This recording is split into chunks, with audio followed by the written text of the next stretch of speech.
Hello everyone. आज हम इस वीडियो में समास के बारे में बात करेंगे। समास होता क्या है, इसके प्रयोग क्या हैं, इसके कितने भेद हैं और ये कहाँ कहाँ यूज़ होता है। इस वीडियो में हम समास के बारे में सब कुछ जान के जाएंगे, सारी जानकारियाँ, और अच्छे मार्क्स लेकर के आएंगे पेपर में। प्रॉमिस। आई होप कि आप इस वीडियो को एकदम एकांत में सुन रहे होंगे, क्योंकि जब तक आप शांत में नहीं बैठ के सुनेंगे तो ये समझ नहीं आएगा। ठीक है, अब समास होता क्या है और समास का अर्थ क्या है। सबसे पहले समास का अर्थ पढ़ते हैं। समास का अर्थ है संक्षिप्त, किसी भी जो शब्द होता है उसका संक्षिप्त या संक्षेप होता है क्या, समास। समास का तात्पर्य संक्षिप्तीकरण, मतलब कि संक्षिप्त या छोटा करना, दो या दो से अधिक शब्दों को मिलाकर बने हुए एक नवीन शब्द एवं सार्थक शब्द को समास कहते हैं। ठीक है, मतलब इसका मतलब क्या हुआ कि दो शब्द है आपके पास। ठीक है, रसोई घर, रसोई के लिए घर। ठीक है, तो ये थोड़ा बड़ा हो गया, रसोई के लिए घर, तो फिर ये हो गया 2 वर्ड्स या 3 वर्ड 4 वर्ड जो भी समझ लो, और इसे हम छोटा बना देंगे तो रसोई घर हो जाएगा, है ना। ऐसे ही और भी बहुत सारे एग्जाम्पल होते हैं इसको संक्षिप्त करने के लिए, जैसे कि डाक का घर, तो डाक घर हो गया ना। तो इसी तरीके से हम बहुत सारे एग्जाम्पल ले सकते हैं इसको संक्षिप्त छोटा करने के लिए। ठीक है, जैसे कि हम क्वेश्चन भी कई क्वेश्चन होते हैं उसके आंसर बना रहे होते हैं, तो जैसे चैप्टर पढ़ते हैं हम, तो उसको उसकी समरी बनाते, समराइज़ करते हैं, है ना, तो संक्षिप्त होता है। तो इसी तरीके से इसके 2 वर्ड जो होते हैं, कोई किसी भी शब्द के, किसी भी वर्ड के 2 वर्ड को मिलाकर एक वर्ड संक्षिप्त बना देता है और उससे एक नवीन वर्ड बनता है, उसे क्या है, एक नया वर्ड बनता है, उसे क्या कहते हैं, समास। आई होप कि आपको समास की जो डेफिनेशन है वो समझ आ गई होगी। अब हम चलते हैं इसके प्रयोग पर। समास का प्रयोग क्या है। संस्कृत एवं अन्य भारतीय भाषाओं में समास का बहुतायत में प्रयोग होता है। जर्मन आदि भाषाओं में भी इसका बहुत अधिक प्रयोग होता है। समासिक शब्द अथवा पद का अर्थ के अनुकूल विभाजित करना, विग्रह करना है। ठीक है, कहलाता है। ठीक है, अभी आपको समास का प्रयोग भी समझ आ गया, ये तो आपको लर्न करना पड़ेगा, 1-2 बार पढ़ोगे तो खुद ही लर्न हो जाएगा। सरल भाषा में पहचानने का तरीका। पूर्व प्रधान अवयवी भाव समास, उत्तर प्रधान तत्पुरुष कर्मधारय व द्विगु समास। ठीक है, दोनों पद प्रधान द्वंद्व समास, और दोनों पद प्रधान क्या होगा, बहुब्रीहि एवं कोई तीसरा अर्थ प्रधान होता है। ठीक है, अब इसमें हम देख लेते हैं इसके भेद कितने होते हैं। तो समास के 6 प्रकार माने गए हैं। ठीक है, तो फर्स्ट अवयवी भाव, तत्पुरुष, कर्मधारय, द्विगु, द्वंद्व और बहुब्रीहि। ठीक है, तो इसको अच्छे से लर्न कर लेना, तो ये आपका हो जाएगा। अब अवयवी भाव में क्या होता है, पूर्ववत प्रधान होता है। पूर्व मतलब पहले का जो वर्ड होता है वो प्रधान होता है। तत्पुरुष में क्या होता है, उत्तर पद प्रधान होता है। कर्मधारय में दोनों पद प्रधान होते हैं, और द्विगु में पहला पद संख्यावाचक होता है। पहला पद संख्यावाचक, जैसे दशानन, तो 10 प्लस आनन, तो दशानन, तो 10 हो गया और आनन हो गया, जिसके 10 आनन है वो दशानन होता है। ठीक है, विग्रह करने पर दोनों शब्द के बीच माइनस हैफन लगता है। ठीक है, हैफन लगता है, माइनस नहीं, हैफन। बहुब्रीहि किसी तीसरे शब्द का प्रतीत होता है, मतलब बहुब्रीहि, जैसे दशानन तो रावण बन गया ना, तो इसी तरीके से जटाधारी, तो ये हम बोल सकते हैं कि जटाधारी महादेव को बोल सकते हैं। ठीक है, तो समास के संपूर्ण जानकारी, अब संपूर्ण जानकारी देख लेते हैं हम।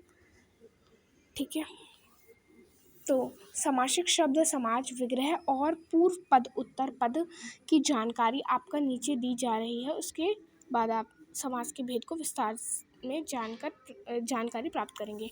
समासिक शब्द क्या होता है? समास के नियम में निर्मित शब्द समासिक शब्द कहलाता है। इसे समस्त पद भी कहते हैं। समास होने के बाद विभक्तियों के चिन्ह परस्पर लुप्त हो जाते हैं, मतलब वहाँ से गायब हो जाते हैं। जैसे राजपुत्र।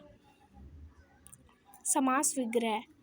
समासिक शब्दों के बीच के संबंध को स्पष्ट करना समास विग्रह कहलाता है। ठीक है, समासिक शब्द जो होते हैं उसके बीच का संबंध, जिसको कनेक्शन जोड़ रहा है उससे ठीक है, तो उसको स्पष्ट करता है, उसको समास विग्रह कहलाता है, वो कहते हैं। ठीक है, जैसे अब इसमें एग्जाम्पल भी आपको ठीक से समझ दिलाने के लिए। राजपुत्र, राजा का पुत्र, इसमें संबंध दिखाया गया है। देशवासी, देश का वासी, तो देश और वासी के साथ संबंध दिखाया गया है। राजपुत्र, राजा और पुत्र के साथ वो राज्य या पुत्र के साथ उसको संबंध दिखाया गया है। हिमालय, हिम प्लस का आलय, हिमालय। ठीक है, तो इसके साथ संबंध दिखाया गया है, तो यहाँ पर हो गया। अब पूर्व पद और उत्तर पद, पूर्व पद और उत्तर पद।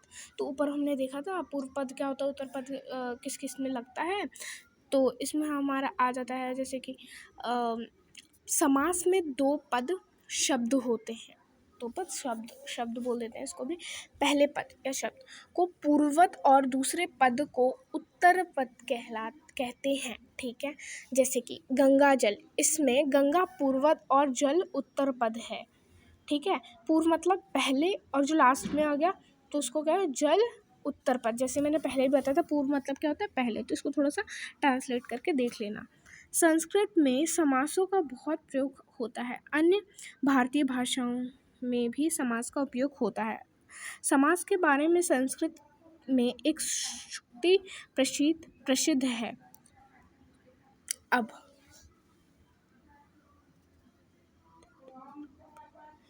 द्विगी रूपी चाहं मिग्देहे नित्य मव्ययी भावः तत् पुरुष कर्मधारय ये नाहं स्यांग बहुब्रीहि। ठीक है, तो ये संस्कृत श्लोक है जो कि समास के ऊपर प्रसिद्ध है। समास के भेद। सामान्यतः समास 6 प्रकार में माने जाते हैं। पहला अव्ययी भाव, सेकंड तत्पुरुष, थर्ड कर्मधारय, फोर्थ द्विगु, फिफ्थ द्वंद्व एंड 6 बहुब्रीहि। ठीक है, जैसे कि हमने ऊपर भी पढ़ा।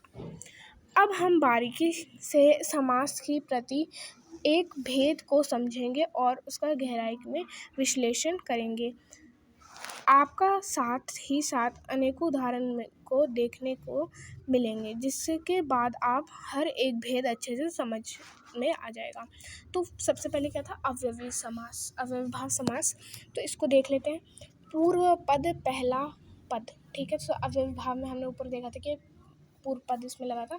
जिस समासिक पद का पूर्व पद पहला पद प्रधान होता है तथा समासिक पद अव्यय हो उसे अव्ययीभाव समास कहते हैं।